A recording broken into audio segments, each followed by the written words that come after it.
You're watching Building the Franchise with the New England Patriots, only on the MBL Network. Welcome back, guys. Here on episode number 11 of Building the Franchise, we're going to start the episode off with the Week 6 matchup against the Green Bay Packers.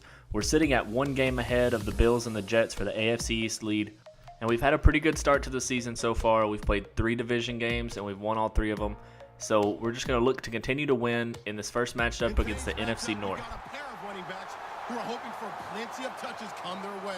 It's Lacey's Packers going up against Peterson's Patriots. Just before this game started, we came to an agreement with the Chicago Bears to send our 4th round pick to them in exchange for the defensive end, Jonathan Bullard. We were having trouble getting any kind of pressure on opposing offenses opposite of Jabal Sheard, so we decided to bring in Bullard, who seems to have the ability to get some pressure on the quarterback as well as stop the run.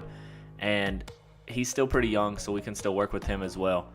We also have the rookie tight end Corliss returning from the injury that he suffered during preseason. He's coming back for the first game of the regular season against these Packers, and he does come into this game and score his first touchdown in the regular season, something that he was really ecstatic about after the game. He got to keep the game ball, and we're going to look to utilize him a little more during, on the offensive side of the ball during the games, now that he's shown that he has the ability to perform not just in the preseason against backups, but also during the regular season as well. We had Adrian Peterson in this game go for 54 yards on 11 attempts with 1 touchdown, which you've seen just a minute ago. And ultimately, the game came down to quarterback play. Aaron Rodgers had 242 yards, 2 touchdowns, and an interception, while Doering only had 177 yards, 1 touchdown, and 2 interceptions. The 2 turnovers by Doering cost the Patriots the game. We fall to the Packers 24-14 in this Week 6 matchup. Here in the Week 7 game, we're going to go up against the New York Jets, who are coming in 1 game behind still. The Bills won last week, so they tied the division up. The Jets, however, did not win, so they're still a game behind us and the Bills.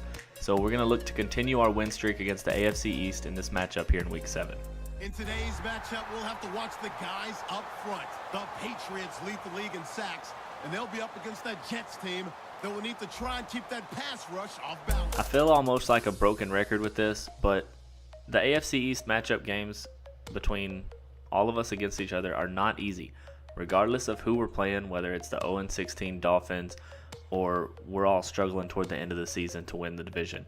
It's not easy games, and other divisions may look at the AFC East as though we're weak because we have worse records, but at the same time, we beat up on each other all year. Whereas you guys have the Steelers, who run the division, or the Lions, who constantly win their division, or the Falcons, besides this year, who pretty much own their division. You have teams that own the division, and that makes your division so great. But if you look at the AFC East, we don't have that. We have guys who compete with each other every single day, and regardless of when we're playing, it's a dogfight. We fight to the end, and yes, we may lose other games against other divisions, but the majority of our losses in the AFC East come from AFC East opponents. Just a little food for thought as you sit here and watch some highlights from this game. But what happened in this game was, once again, a dogfight. The Jets came into New England, and it was a tough game. We held the Jets to 1 rushing yard.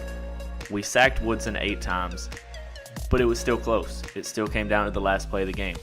From stats like that, you would think that we dominated, we destroyed them, but that's not the case. It came down to the last play of the game, as it usually does, but the young quarterback in New York had an excellent game. He threw for 346 yards and 3 touchdowns. He did throw 2 interceptions, which ultimately didn't help his team at all, but he outplayed Doering. Doering had 225 yards and a touchdown. Adrian Peterson broke off a big run after breaking some tackles. Unfortunately, he wasn't able to score on it, but he did have 88 yards and a touchdown on the day. But the Jets' Devin Smith, 7 receptions, 139 yards, and 3 touchdowns. Jabal Sheard and recently acquired Bullard had 3 sacks each during this game. And like I said, the game came down to the last play. The Jets drove down and scored, had to score a 2-point conversion to take it into overtime. And Woodson makes a mistake that a lot of young quarterbacks in this league would make. He throws the ball short of the goal line, and his wide receiver is unable to get in to convert the 2 points. The Patriots hold on to win this game 25-23, and here's some footage from after the game in the Patriots locker room.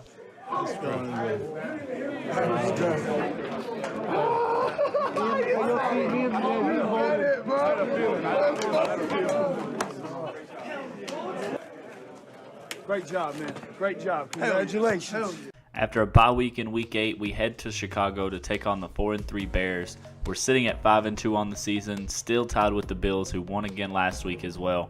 And after a tough loss against the Green Bay Packers in our first matchup against the NFC North team, we're going to be looking to rebound against a notoriously good defense in the Chicago Bears. Matchup on tap. It's the Bears coming in at 4-3, going up against the Patriots, who come in at 5-2.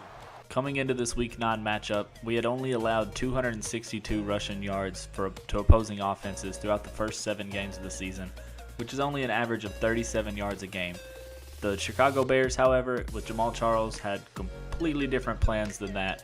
They came in and put up 228 total yards on the ground, 176 of which was Jamal Charles with his 2 touchdowns. He had a long of 94 yards where he broke a couple tackles and took off down the sideline. And even their backup Hayward was getting into it. He had a couple touches for 50 yards. Ultimately, there was nothing we could do to stop the offensive ground game from the Chicago Bears. The quarterbacks on both teams, neither one of them done that well. Doring did throw 1 interception and Romo didn't throw any. Doring did not throw any touchdowns and only 124 yards, while Romo threw 1 touchdown for only 149 yards. The majority of the game came down to the Chicago Bears' ability to run the ball and the Patriots' continued struggles on offense. And once again, we lose to an NFC North team. We're now 0-2 on the season against the NFC North, and we still have the Bears and Vikings to go on the season. For our next matchup, we take on the Buffalo Bills, who are 5-3 just like us. The Jets are still only 1 game behind, and the Dolphins are still winless on the season once again. We've been unable to pull away from the Bills because of our recent losses, and this matchup is going to be huge here in Week 10. We've got an exciting matchup on tap. It's the Patriots coming in at 5-3, going up against the Bills, who come in at 5-3. After the horrible outing against the Chicago Bears in the run game, we put a lot of emphasis during the practice this week to try to stop the run for our opposition, and we managed to somewhat do that against the Bills. Coleman had 65 yards and a touchdown, which was better than the Chicago game by far, but was still higher than the season average that we've given up so far, so we still got some work to do on that. We want to get the opponent to have under 50 yards a game.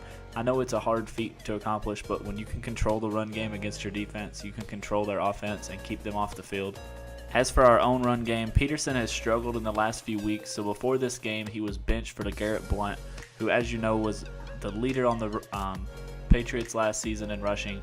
We benched Peterson, bring in LeGarrette Blount as the starter, and put Peterson as the second string. But once again, Blount was shut down as well. Our offensive run game has just not existed at all for the second half of this season so far.